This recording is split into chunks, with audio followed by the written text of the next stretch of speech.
Pelo sinal da Santa Cruz, livrai-nos Deus, nosso Senhor, dos nossos inimigos, em nome do Pai, do Filho e do Espírito Santo.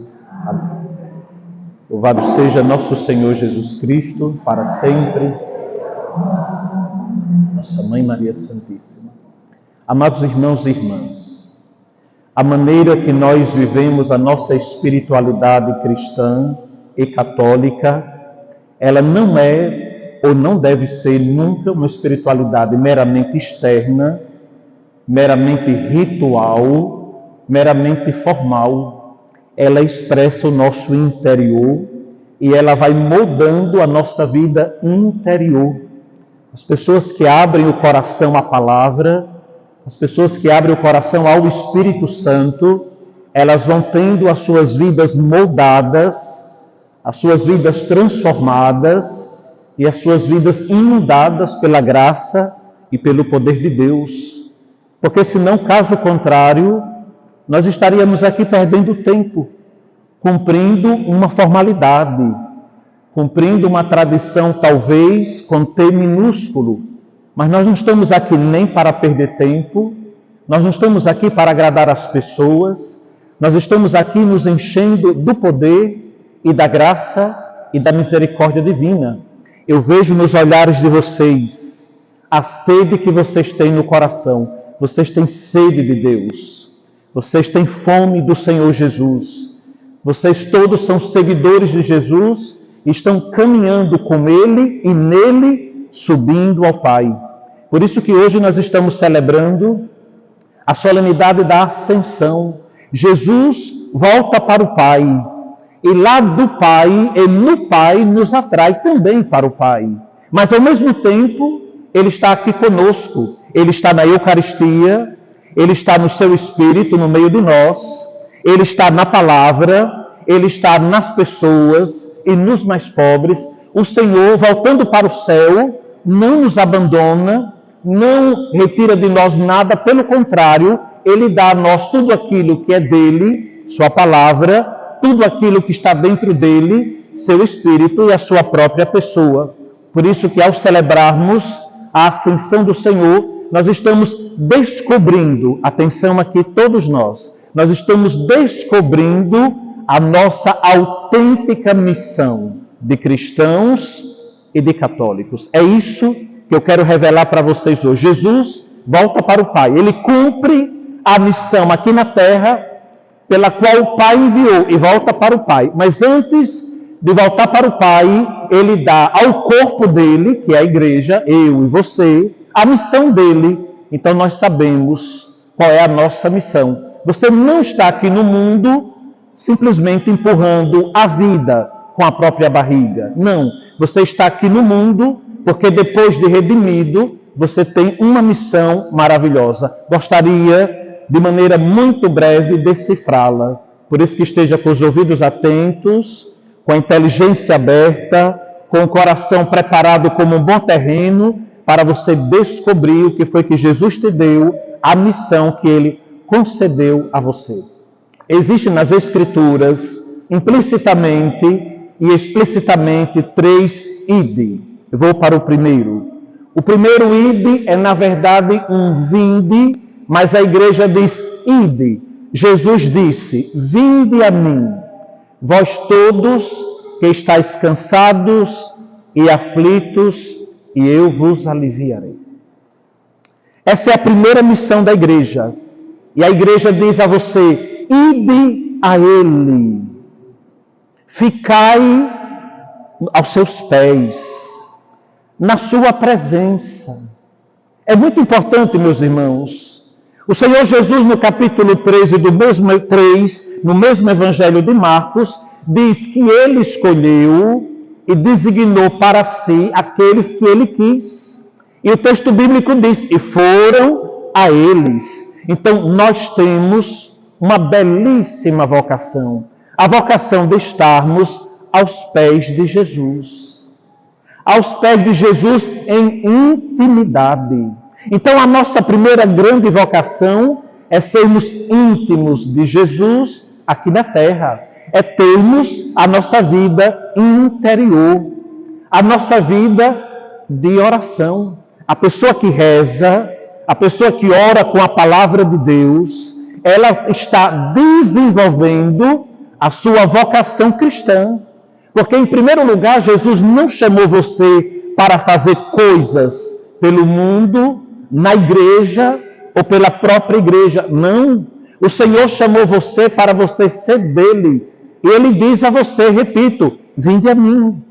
Você que está cansado, você que está aflito, você que quer sabedoria, você que quer entendimento, você que quer luz, você que quer cura, você que quer libertação, você que quer salvação, vinde a mim. E hoje a igreja diz, ide a ele. A igreja aponta um caminho, é como Maria Santíssima. A Virgem Mãe de Deus tem a grande vocação de indicar o caminho. E o caminho é o Senhor. A igreja ela tem a missão de indicar o caminho. Vá a Jesus. Ide a Jesus. Tenha vida de oração. Todos os dias ore.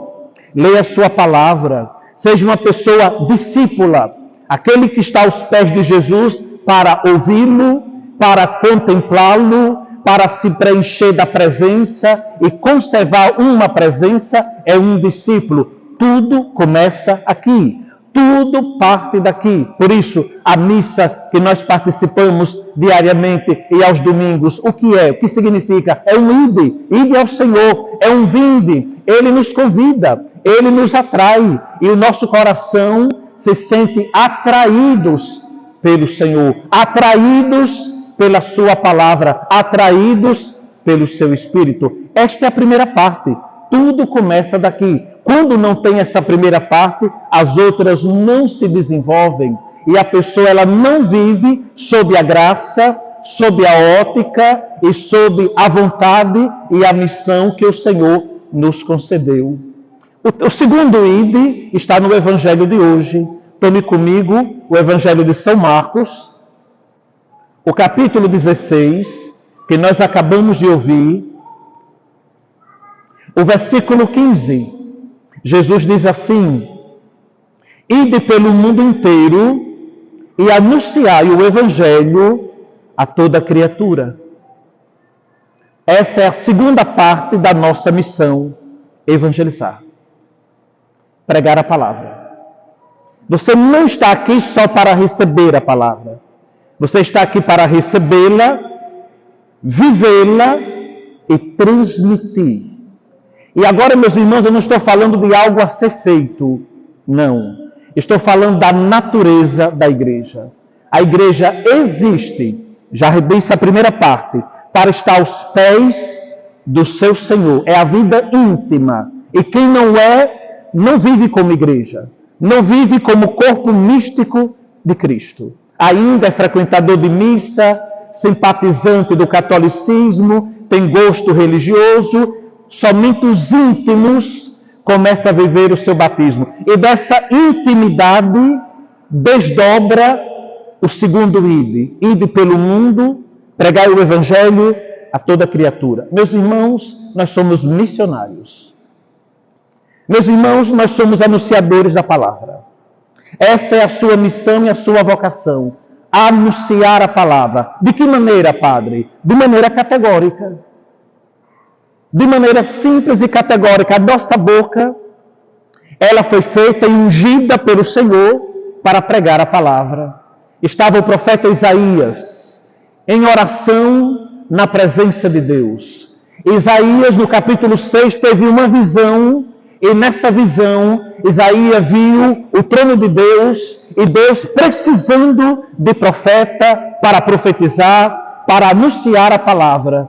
Isaías, quando viu aquela visão, quando teve aquela visão, ele, como quem se intrometeu na visão e disse para o Senhor pode mandar a mim.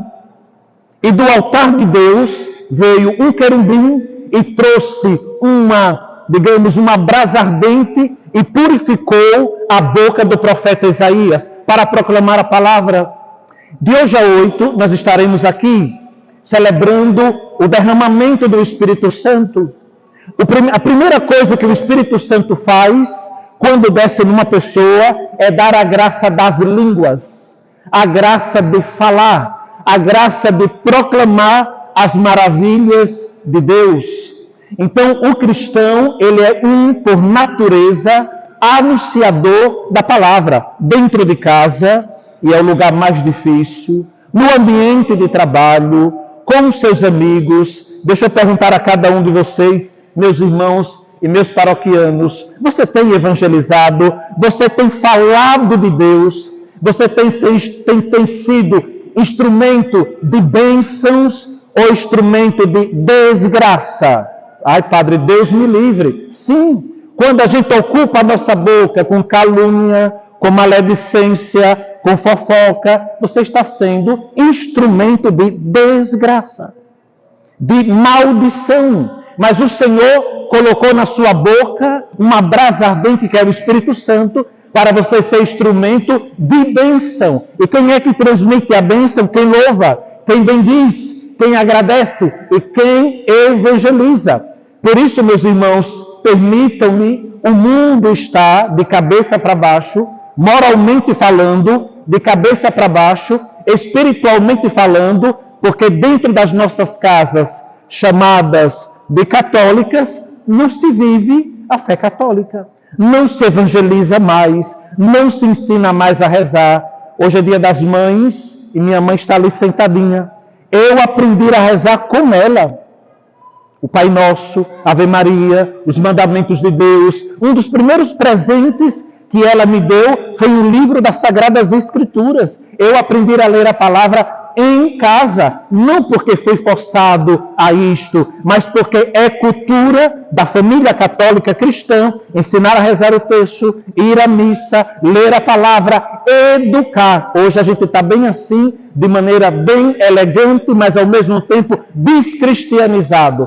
Cada um, quando crescer, vai escolher o que quiser ser. Ora, meus irmãos, escolheram tudo menos Jesus. Escolheram tudo menos a igreja. E a culpa será nossa. A culpa será nossa. Precisamos evangelizar. Desta evangelização desdobra o terceiro ide ao céu.